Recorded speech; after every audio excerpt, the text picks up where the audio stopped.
Gold trusted gold buyers మీరు తాకట్టు పెట్టిన బంగారాన్ని విడిపించి ఈ రోజు ఉన్న మార్కెట్ ధరకు కొనబడను. Welcome to I dream media. నేను ప్రియదర్శన్. సో మన ముందున్న గెస్ట్ ఎవరంటే బిగ్ బాస్ సీజన్ 9 తెలుగు చూసే వాళ్ళకి తెలుస్తుంది. మాస్క్ మ్యాన్ అలియాస్ హృదయ మానవ్ అలియాస్ హరిత హరీష్ అనే వ్యక్తి గురించి. ఆయన చెప్తూ ఉంటారు నాలో సగం హరిత అని చెప్పి. అండ్ ఈవెన్ ఆయన ఇప్పుడు డీలా పడిపోయిన తర్వాత చాలా డిప్రెషన్లోకి వెళ్ళిపోయిన తర్వాత కూడా ఆయన మాట్లాడే మాట బయట నా ఫ్యామిలీ ఉంది, నా వైఫ్ ఒక్కదే ఉంది అని చెప్పి.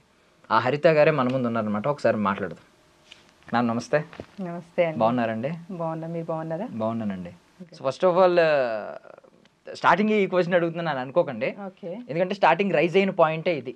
కాబట్టి మీ ప్రీవియస్ వీడియోస్కి వెళ్ళి ఇప్పుడు అందరూ సోషల్ మీడియాలో ఇన్స్టాగ్రామ్లో మీరు కుకింగ్ వీడియోస్ ఏవైతే చేస్తున్నారో దాని కింద ఇంత అందమైన వైఫ్ని కొట్టావా బ్రో నువ్వు అని చెప్పి పెడుతున్నారు.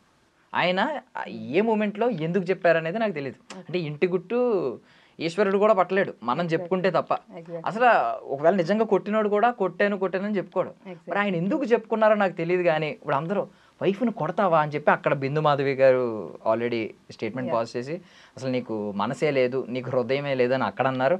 ఇప్పుడు కింద కమెంట్ కూడా ఇలాంటి కమెంట్స్ నేను చూశాను మీ ప్రీవియస్ వీడియోస్కి వెళ్ళి. దానికి ఏం సమాధానం చెప్తారు అసలు?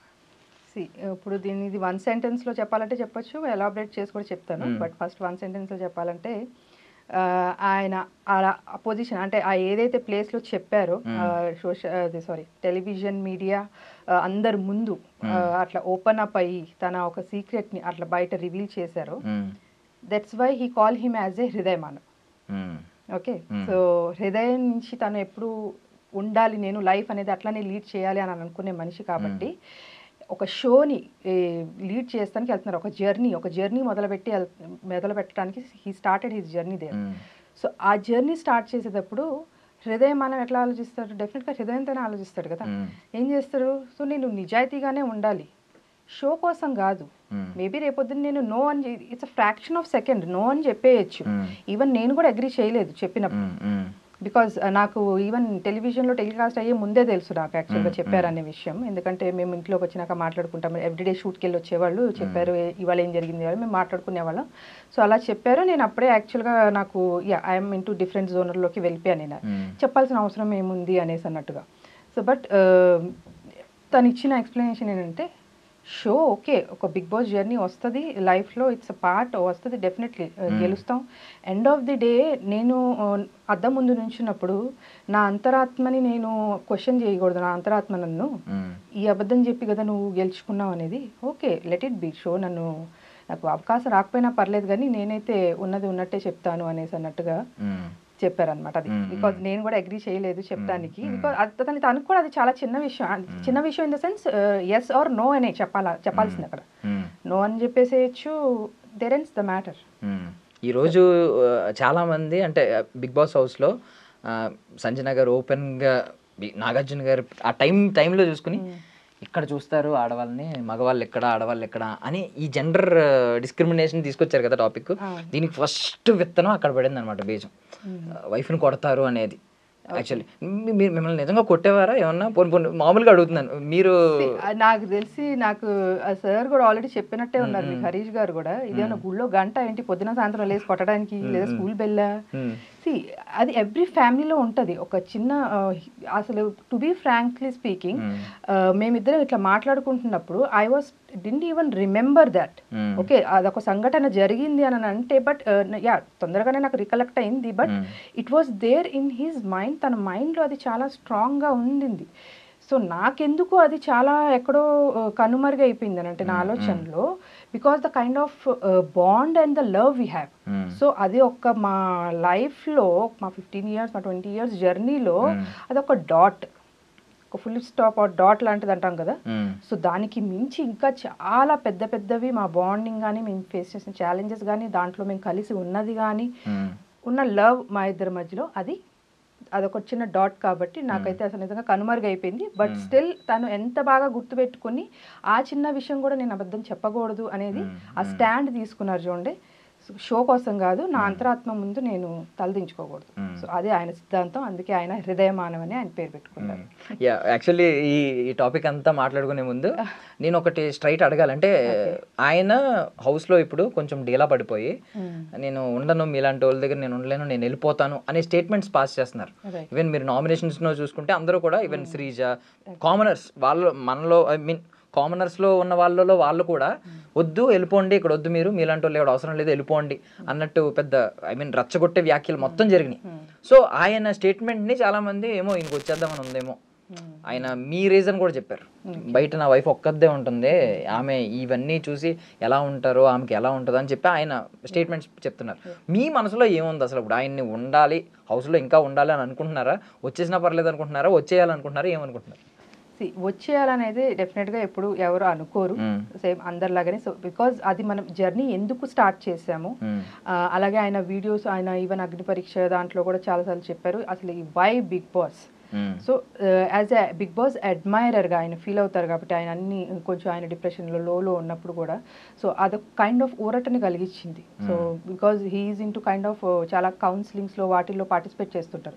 So end of the day Bigg Boss అనేది ఒక షో ఎలాంటిది అని అంటే, వాట్ హీ ఫీల్స్, ఆయన డెఫినేషన్ ఏంటంటే మన 100 years ఆఫ్ లైఫ్, ఓకే, అలాగే అది 100 days జర్నీలో చూపిస్తే ఎలా ఉంటుంది అనేదే Bigg boss. So it is very much or very closely related to the human life అనేసి ఆయన ఫీల్ అవుతారు. ఇప్పుడు మనం కూడా మన చుట్టుపక్కల ఉన్న జనాలతో, కాకపోతే మనకేం కెమెరాలు ఉండవు, మనము ఆబ్వియస్లీ నచ్చుతున్నప్పుడు ఒక రకంగా ఉంటాము, నచ్చపోతే బ్యాక్ సైడ్ ఒక రకంగా ఉంటాము. సో చాలా షేడ్స్ మనలో కూడా ఉంటాయి.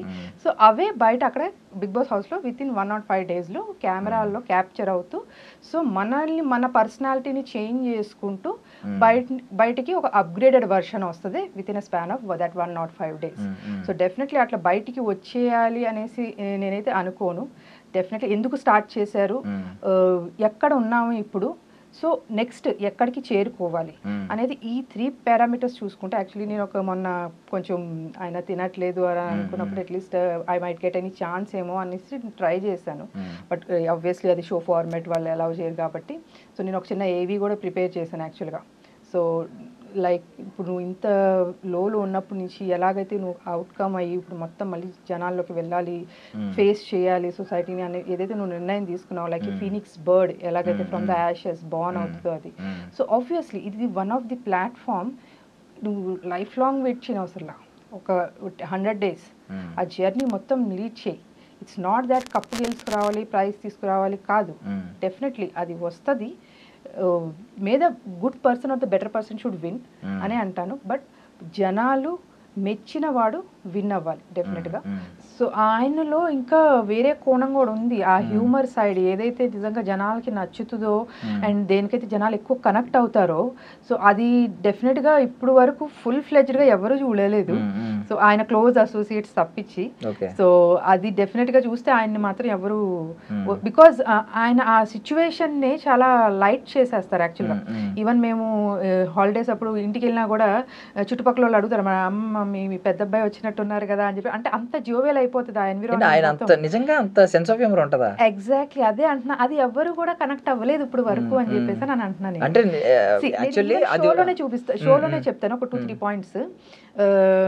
ఎగ్ విషయం జరిగినప్పుడు, ఓకే, ఎగ్ విషయం జరిగినప్పుడు, సో అప్పుడు ముందు వరకు ఏం జరుగుతుంది, ఆమె ఎగ్ తిన్నారో లేదో ఎవరికి తెలియక అందరూ నెత్తులు కొట్టుకుంటూ అమ్మ చెప్పు చెప్పు చెప్పు అని అంటే, ఆవిడేమో she's taking it in lighter way, okay she's creating some content over there, అది పండుతుంది, జనాలకి నచ్చుతుంది, వెళ్తుంది. సో పక్క నుంచి వాట్ హరీష్ గారు ఈస్ ట్రయింగ్ ఈస్, మీరే కదా తిన్నది చెప్పండి. That's what his body language, and అది ఆల్రెడీ జరిగింది అక్కడ. సో నేను కొన్ని క్లిప్స్ అది కంప్లీట్గా లైవ్లో చూపించలేదు, నైదర్ ఇన్ ద ఎపిసోడ్ చూపించలేదు. బట్ నేను అప్పుడు ఆయన అక్కడ బాడీ లాంగ్వేజ్ని బట్టి నాకు అర్థమైపోయింది, this could be the conversation between these two అని చెప్పేసి. సో ఆయన ఏంటంటే he's trying to bring out that truth out of her. Okay పోన్లే తింటే తిన్నారులే, నాకు చెప్పండి మీరే కదా తిన్నది అని చెప్పేసి. సో ఇప్పుడు జనరల్గా అందరూ ఆమె మీద ఎట్లా పడిపోతున్నారు, నువ్వేదో తప్పు చేసావని చెప్పి కొన్ని అనరాని మాటలు కూడా అనేసారు ఆమె అక్కడ యాక్చువల్గా మేబీ శ్రీజ వేరే వాళ్ళు అనేసారు ఆ మాటలు. సో ఇంత జరుగుతున్నప్పుడు అలాగే షాంపూస్ బాటిల్స్ విషయంలో కూడా పోన్లేండి వాళ్ళకి ఇబ్బందిగా ఉందంట కదా మీరు ఇక్కడ పెట్టద్దులే అని చెప్పి అంటే చూడు ఇలా ప్రేమగా చెప్తే నేను వింటాను అని చెప్పేసి ఆవిడ గారు కూడా అన్నారు. సో ఆబ్వియస్లీ ఇప్పుడు ఇది యాక్చువల్లీ ఈ పాయింట్ మీద కొన్ని కమెంట్స్ చూసాను, ఒకరిద్దరులేండి, ఎక్కువ మంది కాదు. అమ్మాయిలను కొడతాడు అనే పెట్టిన దగ్గర అదే వైఫ్ని కొట్టావా అన్న దగ్గర కింద వైఫ్ని కొడతాడు ఇక్కడ మాత్రం పులిహోర కలుపుతున్నాడు అని పెట్టారు. సెన్స్ ఆఫ్ హ్యూమర్ కనెక్ట్ అవ్వకూడదు. ఈవెన్ రెడ్ ఫ్లవర్ అనే కాంటెక్స్ట్ వచ్చింది కూడా సెన్స్ ఆఫ్ హ్యూమర్ లోనే. ఫ్లవర్ ఇస్తానన్నప్పుడు అది రెడ్ ఫ్లవర్ ఇస్తుంది చూసుకో అని డైలాగ్ ఏమన్నారంటే యాక్చువల్గా ఆమె ప్రియా ఇమ్ము నీకు రెడ్ ఫ్లవర్ ఇస్తాను రోజ్ ఫ్లవర్ ఇస్తాను ఏదో సంథింగ్ ఏదో గులాబీ పువ్వు ఇస్తాను సంథింగ్ ఏదో లాంగ్వేజ్ అని అంటుంది. అయితే ఆయన అన్నారు ఇది ఎగ్జాక్ట్గా ఇలాగే కూర్చుని ఆహా మీకు ఇలా అర్థమైందా, ఆహా ఇందాక రెడ్ ఫ్లవర్ అని కూడా మాట్లాడుకున్నారు అంటే నువ్వు రెడ్ ఫ్లవర్ అని అంటాం వేరు, మాట్లాడుకున్నారు అని అంటాం వేరు కదా. It's totally 2 different things. ఆయన అన్నట్టు ఎట్లా వస్తుంది అది? సో అది ఒక కాన్వర్జేషన్ లాగా వెళ్ళిపోయింది కాబట్టి he could not able to recollect it. మనం ఏంటంటే ఇప్పుడు నేనైతే దాన్ని వెనక ముందు పెట్టుకుని చూస్తూనే ఉన్నా. అసలు ఏ సెన్స్ లో వచ్చింది అది? నువ్వు ఇది అని అంటే అన్నట్టు అనుకుంటున్నారు, నీ గురించి మాట్లాడుకుంటున్నారు అని అంటే ఒక మెసేజ్ పాస్ చేసినట్టు. Somebody has talked it and he has passed on that message అనేది మీనింగ్ వస్తుంది యాక్చువల్గా. సో దానికి ఇమాన్యుల్ ఈయన అంటాం అనేది జియో వర్డ్ అది కూడా నాకు యాక్చువల్గా చాలా ఇప్పుడు నేను ఓపెన్ గానే మాట్లాడుతున్నాను అంటే నేను చూసాను కాబట్టి మీకు హర్ట్ అవ్వచ్చు. గుండ్ అంకుల్ ఈ పదం మీకు ఏమనిపించింది ఇలా గుండ్ అంకుల్ అనగానే? ఈ వీళ్ళది మధ్యలో ఫైట్ అనేది నైట్ జరిగింది, ఈవినింగ్ సమ్వేర్ స్నాక్స్ తినే టైంకి. కానీ ఈ టాపిక్ ఏదైతే వచ్చిందో టెనెంట్స్ అందరు బయట ఉన్నారు, ఓనర్స్ లోపల ఏదో స్కిట్ ఆడుకుంటున్నారు, స్కిట్ ఏదో చేసుకుంటున్నారు వాళ్ళు. సో ఆ ప్రాసెస్ లో ఇక్కడ స్టార్ట్ అయిపోయింది ఆ జియో అనే వర్డ్. నేను అది వర్డ్ కూడా నేను ఎందుకు ప్రొనౌన్స్ చేయండి, it's not about hurting. The point నేను ఏ పాయింట్ నుంచి చూస్తున్నాను అనేది చెప్తున్నా యాక్చువల్గా. అది హరీష్ గారే కాదు ఎవరున్నా కూడా నేను అలాగే చెప్పేదాన్ని యాక్చువల్గా. మేబీ ఇంత స్ట్రాంగ్ గా చెప్పకపోయేదాన్ని ఏమో కానీ బట్ స్టిల్ నేను ఆ జియో వర్డ్ అనేది they already started. So some one has addressed ఎవరిని అని చెప్పి నాకు అది తనుజ గారి వాయిస్ లో అనిపించింది నాకు తెలియదు కానీ everybody started laughing and it was keep on he saying it అంటూనే ఉన్నారు. సో నాకు ఐ వాజ్ లైక్ నాకు అక్కడే మారిపోయింది. హరీష్ గారికి రియాక్షన్ ఈవినింగ్ ఏదైతే వచ్చిందో నాకు ఆ రియాక్షన్ ఆల్రెడీ ఆఫ్టర్నూనే వచ్చేసింది.